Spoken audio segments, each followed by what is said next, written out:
안녕하세요. 저는 부대찌개 집을 운영하고 있는 올해 57이 되는 한 가정의 엄마입니다. 제가 이렇게 글을 쓰게 된 이유는 제가 겪은 일을 바탕으로 여러분들에게 힘을 드리고자 이렇게 글을 쓰게 되었습니다. 제가 겪은 일이 또 누군가에게 일어나고 있을지 모르니까 말이죠. 저는 저희 집에서 외동으로 태어났는데 결혼하고 몇 년 만에 정말 어렵게 얻은 자식이라 어렸을 때 어머니와 아버지의 사랑을 듬뿍 받고 자라왔습니다. 제가 온 동네의 자랑거리가 되었기도 했죠. 그런데 언젠가부터 제가 초등학교에 들어가고 나서부터 어머니와 아버지가 이상하게 변해가는 것 같은 느낌을 세게 받았습니다. 도대체 이게 어찌된 일인가 싶으면서도 나를 낳은 부모님이 맞는 건가 할 정도의 생각이 들기도 했죠. 골프장에서 일을 하시던 아버지는 매일 술을 먹고 집에 들어오시곤 했는데, 하지만 아버지가 술을 먹고 들어오셔도 항상 평소처럼 행동을 하셨기에 술에 대해서 나쁜 생각은 전혀 들지 않았습니다. 하루는 또 이랬습니다. 온 가족들이 모이는 명절날에 외할머니께 저에 대해 말씀을 했는데, 쟤는 키도 작고 못생기고 뚱뚱해서 공부라도 제대로 안 하면 그냥 갖다 버리려고, 이런 식으로 말씀을 하셨습니다. 그 당시 저는 150cm에 43kg이었습니다. 그렇게 제가 외동이라서 사랑과 관심을 주시던 아버지가 갑자기 이런 말씀을 하시길래 제 몸이 뚱뚱한 것이라고 알고 있었습니다. 그래서 음식도 제대로 먹지도 못하고 30kg대까지 몸무게가 빠진 적도 있었어요. 또 아이러니한 것은 그렇게까지 밥을 제대로 먹지도 않아서 살이 빠졌는데도 저는 단 한 번도 쓰러진 적이 없다는 것이었습니다. 그렇게 어머니와 아버지께서는 거실에서 항상 저에 관한 이야기를 하시면서 누구 닮아서 저렇게 못생겼냐? 왜 저렇게 뚱뚱하냐? 는 등의 말씀을 하셨어요. 어린 나이에 내가 무슨 잘못이 있길래 이런 폭언을 들어야 하나 싶었고, 결국 저는 살 길이 공부밖에 없다고 생각을 해서 밤낮 할 것 없이 죽어라 공부만 했어요. 다른 아이들처럼 가족들끼리 놀이공원을 가는 모습을 상상하곤 하지만 항상 상상만 해야 했죠. 그렇게 초등학교의 시절은 가족들과의 추억은 하나도 없이 저의 자존감만 낮아지게 되는 말을 들으면서 자라왔습니다. 그러다가 중학교에 입학을 하게 되었고, 처음 보게 된 저의 성적표에 적힌 등수가 저를 충격적이게 만들었습니다. 바로 200등이라는 등수가 나왔거든요. 아버지는 점수 이따위로 받아와서 너는 대체 나중에 커서 뭐가 될래?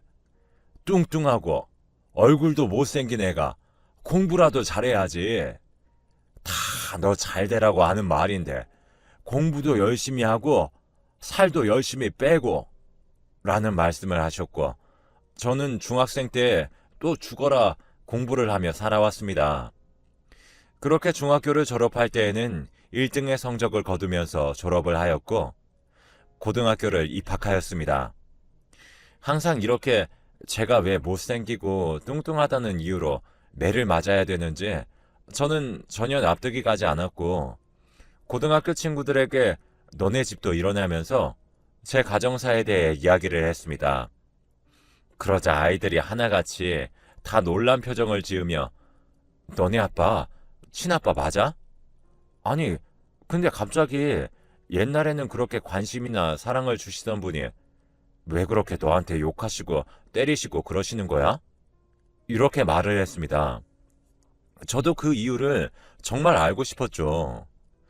결국 저는 그날 학교가 끝나고 처음으로 아빠에게 반항을 했고, 저는 아빠에게 왜 제가 그렇게 싫냐고 여쭤보자 아버지는 이렇게 대답을 하셨습니다. 너는 못생기고 뚱뚱해서 싫어하는 건데? 라는 대답을 들었죠. 어느 부모가 자신의 자식에게 장난도 아니고 진심으로 이런 이야기를 할까요? 이 일에 대해서 친구들에게 다시 가서 이야기를 하자 저희 친구들은 저에게 솔직히 우리 부모님이 너네 부모님이었으면 나 그냥 그 집에서 나와서 살았을 것 같아. 맨날 맨날 너 못생겼다, 뚱뚱하다. 왜 그렇게 생겼냐 라는 말을 들으면 내가 아무리 예쁘고 말랐어도 주위에서 그런 말 들으면 진짜 정신병 걸릴 것 같거든. 그냥 네가 거기서 살다가 정신병만 안 걸렸으면 좋겠다. 그리고 무엇보다 너 자존감이 바닥치기 일보 직전이야. 저는 친구의 말을 듣고 이제 그냥 혼자 사는 방법을 터득을 해야겠다라는 생각이 들었고, 그래서 고등학생 때부터 전단지 알바, 설거지 알바, 카페 알바, 자동차 세차 알바 등 진짜 안 해본 알바가 없었습니다. 어머니와 아버지께 또 알바한다는 말을 하면 공부를 하라고 그러시면서 욕설을 하실 게 뻔했기 때문에 말하지 않았습니다. 저는 결국 고등학교 졸업과 동시에 집을 나왔습니다. 집을 나와서 혼자 살다가 앞으로 바쁘게 살아야 할 것 같으니 할머니께 인사라도 드려야겠다 생각을 했죠. 그래서 할머니 댁을 찾아갔고 할머니께 인사를 드리며 점심을 같이 먹었는데 할머니께서 저에게 갑자기 의미심장한 말씀을 하셨습니다. 너네 엄마랑 아빠가 하나뿐인 자식인 너한테 왜 갑자기 못되게 구는지 조금은 궁금하지 않냐? 뭔가 모르게 할머니께서는 그에 대한 제대로 된 답을 알고 계시는 것 같은 느낌이 들었습니다. 그래서 제가 할머니께 저번에 아빠한테 물어봤는데 아빠는 제가 못생기고 뚱뚱해서 그런 거라고 말씀을 하셨어요. 라고 말씀을 드리자 할머니는 고개를 저으시면서 이렇게 말씀을 하셨습니다. 너네 엄마가 너네 아빠 모르게 티 안 나게 바람을 폈던 모양이야. 사실 너네 아빠가 옛날에 정관 수술을 했기 때문에 너를 낳을 수 없는 상황인데 아기를 낳은 거지. 그래서 너가 태어나고는 너를 되게 아껴주고 예뻐해주다가 자칫 자기가 정관 수술을 했다는 사실을 몇 년 뒤에 생각이 난 거지. 그래서 그 후에는 너를 정말 싫어했어. 너가 충격을 먹을까봐 엄마랑 아빠는 아무런 말을 너에게 안 한 거고. 저는 할머니의 말씀을 듣고 제 친구가 너 아빠 친아빠 아니냐고 했던 말이 떠올랐고, 알고 보니 결국 제가 알던 아빠는 저의 친아빠가 아니라는 것을 할머니께 전해 듣게 되었어요. 하지만 그 충격이 가기도 전에 한 가지 의문이 들었습니다. 할머니, 그러면 엄마랑 아빠랑 이혼하면 되지 않아요? 바로 이혼에 관련해서 의문이 들었고, 저의 말을 들으신 할머니께서 저에게 이런 대답을 하셨습니다. 이혼을 지금 바로 너네 엄마랑 아빠가 해버리면 복잡한 게 너무 많아. 특히 돈 문제에 대해서 복잡한 게 너무 많아서 너네 아빠가 그냥 살고 있는 거야. 대체 그 돈에 관련된 문제가 무엇인지 많이 궁금했지만 할머니께서는 그렇게 어렵고 깊은 문제는 나중에 제가 어른이 되면 알려주시겠다는 말씀만 하셨죠.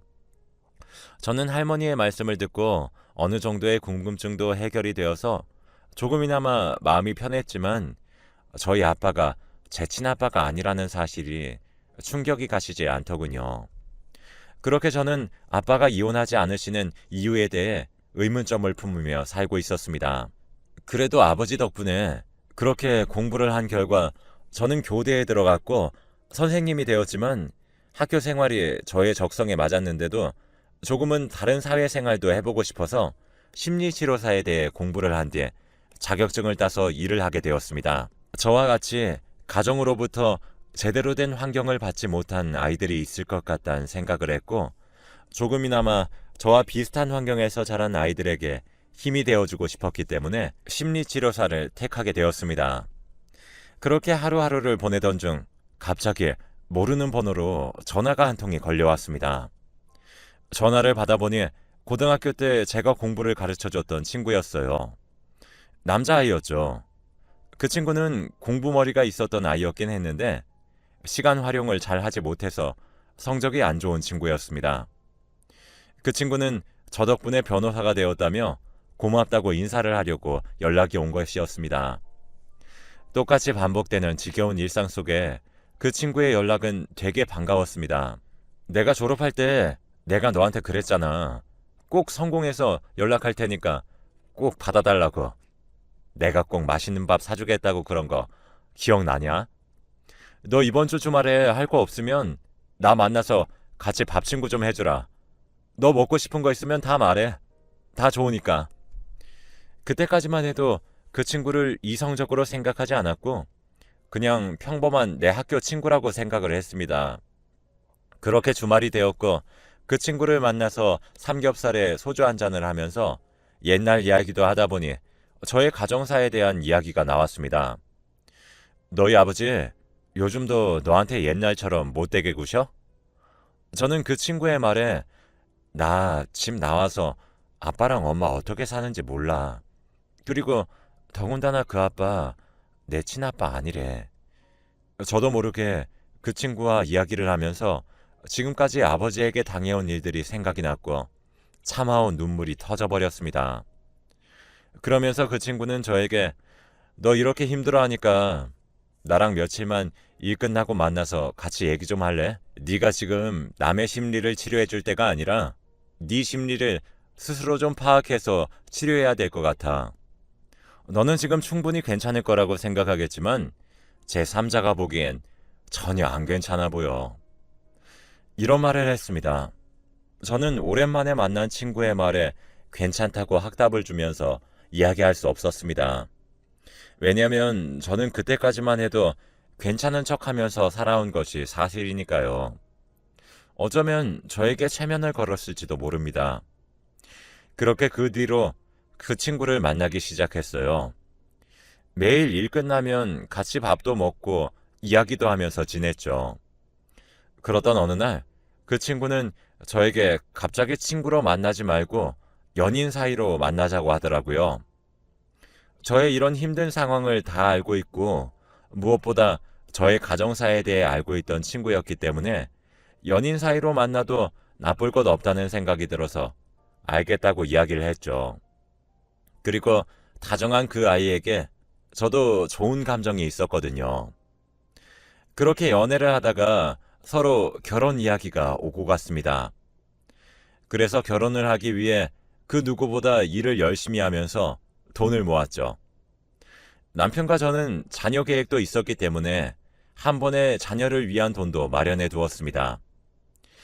그렇게 열심히 일을 하였고 남편과 제가 결혼을 하기로 한 날짜가 점점 다가왔어요. 저는 결혼을 하기 위해 몇 년 동안 찾아뵙지 않았던 어머니와 아버지의 집으로 갔습니다. 이미 할머니께 모든 사실을 다 알게 된 상태인데 도대체 부모님을 만나면 어떻게 행동을 해야 되고 어떻게 반응을 해야 할지 정말 머릿속이 복잡했습니다. 몇 년 만에 집에 도착을 했고 그 집에는 어머니와 아버지가 계셨습니다. 옛날과 똑같이 제가 몇 년 만에 방문을 했는데도 아무런 반응을 해주시지 않고 저를 투명인간 취급을 하더라고요.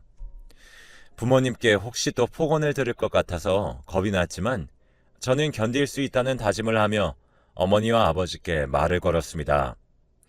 엄마, 아빠, 오랜만이네요. 옛날이랑 똑같이 저에게 관심 따위 별로 없으시네요. 저 2달 뒤에 결혼해요. 그냥 찾아오지 않으려고 그랬는데 그래도 어머니랑 아버지가 저를 키워주신 정이 있으니까 찾아온 거예요. 이렇게 얼굴 보고 저의 결혼 소식에 대해 말씀드렸지만 어머니와 아버지는 그냥 그래 라는 말씀을 하시고는 그냥 TV만 보시면서 웃고 계셨습니다. 원래 보통 자식이 결혼을 한다고 그러면 축하한다라는 말 정도는 해주는 거 아닌가요? 그렇게 저는 가만히 10분 동안 앉은 채로 어머니와 아버지를 아무런 말을 하지 않고 쳐다만 봤어요. 그러다 갑자기 옛날 생각이 나기 시작했어요. 너무 서러웠던 저는 어머니와 아버지께 울면서 소리를 질렀어요. 지금 생각해보면 쌓여왔던 저의 서러움이 그때 터진 것 같아요. 나 할머니한테 이미 다 들었어요. 나 아빠 친자식 아니라며. 그리고 엄마는 바람핀 사람 사이에서 나 낳았다며. 그런데 왜 정작 나한테는 아무런 말도 안 해주고 왜 계속 넌 못생겼다, 뚱뚱하다라고만 이야기한 거예요? 나한테 그렇게 솔직하게 이야기해줬으면 차라리 그게 더 나았을 텐데. 그 어린 나이에 내가 얼마나 상처를 받았는 줄 알기나 해요? 그 나이에 정말 나는 내가 그렇게 못났나 라는 생각도 들었고 심지어 그냥 죽어버릴까 라는 생각까지 했다고요. 그래도 나 안 버리고 키워줘서 고맙다고 마지막 인사하려고 왔는데 이게 뭐야? 딸이 결혼한다는데 나한테 할 말이 고작 그래 두 글자뿐이야? 그렇게 소리를 지르자 어머니와 아버지는 놀랐습니다. 그리고 저는 말을 이어나갔습니다. 그리고 아빠는 그렇게 살지 마. 엄마가 바람을 펴서 나를 낳았으면 나를 싫어하지 말고 엄마를 싫어해야지. 나는 무슨 죄야? 아빠는 아빠 자격도 없어요. 그러니까 지금이라도 그냥 이혼하고 편하게 사세요. 엄한 사람 속 문드러지게 하지 말고요. 저는 몇 년 만에 만난 부모님께 지금까지 참아왔던 이야기를 다 쏟아냈어요. 오히려 이렇게라도 이야기를 해서 마음이 편했습니다. 결국 끝까지 부모님께 축하한다는 이야기를 한번 듣지 못하고 나왔습니다. 저는 남편에게 이 사실을 다 이야기를 했고 그냥 부모님 없이 식을 올렸습니다. 저도 부모 없는 셈 치고 살아야지 결심을 했어요. 남편과 결혼한 지 6개월 정도 되었을 때 임신을 하게 되었고 이제 남편과 저도 한 가정의 엄마와 아빠가 된다는 사실에 너무 기뻤습니다. 하지만 한편으로는 내가 과연 아기를 잘 키울 수 있을까 하는 의문이 들기도 했지만 시부모님께서 저를 딸처럼 잘 대해주셨고 무엇보다도 남편이 저에게 용기를 주었기 때문에 저의 두려움이 싹 다 사라지게 되었습니다. 그렇게 아이를 낳고 남편과 같이 주말에 여유롭게 지내던 중이었습니다. 그러던 어느 날 갑자기 경찰서에서 연락이 왔습니다. 혹시 김영길 씨 따님 되시나요? 다름이 아니라 김영길 씨의 보험 사기로 경찰서에 와 계세요. 얼른 서로 와주세요. 연락을 받은 저는 갑자기 아버지의 소식이 그렇게 반갑지 않았습니다. 나에게 그렇게 상처를 준 사람인데 왜 가야 되나 생각이 들었지만 남편이 저에게 그래도 무슨 일인지만 상황만 지켜보고 오라고 말을 했어요. 별로 내키진 않았지만 저는 경찰서로 향했습니다. 도착을 하니 아버지가 혼자 형사님 앞에 고개를 푹 숙인 채로 조사를 받고 계시더군요. 그래서 저는 형사님께 어떻게 된 것인지 상황에 대해 먼저 물어보니 형사님께서 저에게 이런 말씀을 하셨습니다. 김영길 씨가 교통사고로 위장해서 아내분의 보험금 타내시려고 그랬는데 보험사 측에서 사고 나기 2달 전에 가입을 했다고 뭔가 조금 이상하다고 신고를 하셨습니다. 그래서 저희가 조사를 해보니 조금 이상하다고 생각이 들었고 김영길 씨를 불러서 조사를 하니까 다 솔직하게 말씀을 하셨어요. 저는 형사님에게 말을 들어도 너무 당황스러웠고 무슨 말인지 도통 이해가 되지 않았습니다. 아니 그러니까 지금 저희 어머니는 돌아가셨다는 말이고 어머니를 죽게 만든 사람이 아빠라는 거예요? 네, 여러분들이 생각하시는 그대로예요. 어머니가 바람을 피셨는데도 불구하고 아버지가 이혼을 하지 않으셨던 이유는 바로 보험금 때문이었습니다. 어머니의 사망보험금과 교통사고 보험금의 수령인이 모두 다 아버지였거든요.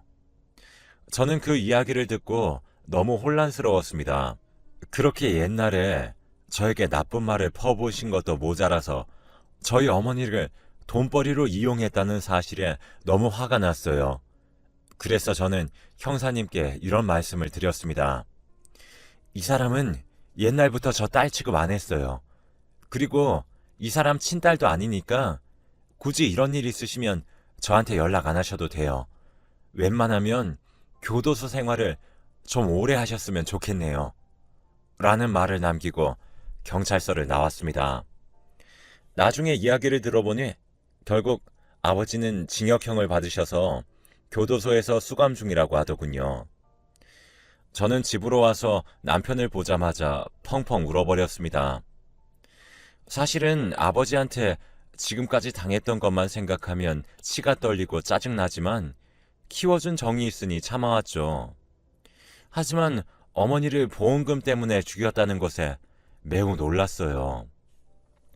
그렇게 저는 남편과 진지하게 대화를 나눈 후 놀란 가슴을 2달이 지나면서 진정시킬 수 있었습니다.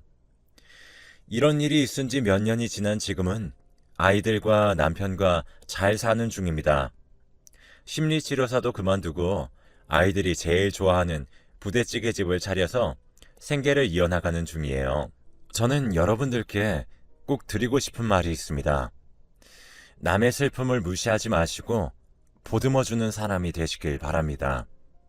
그리고 또한 잘못이 있더라도 너그럽게 용서를 하는 방법을 배워야지 이 세상을 살아가는 것이 쉽습니다. 여러분들도 많이 힘드시겠지만 항상 기운 차리시고 힘내셨으면 좋겠습니다. 저의 긴 글을 시간 내고 읽어주셨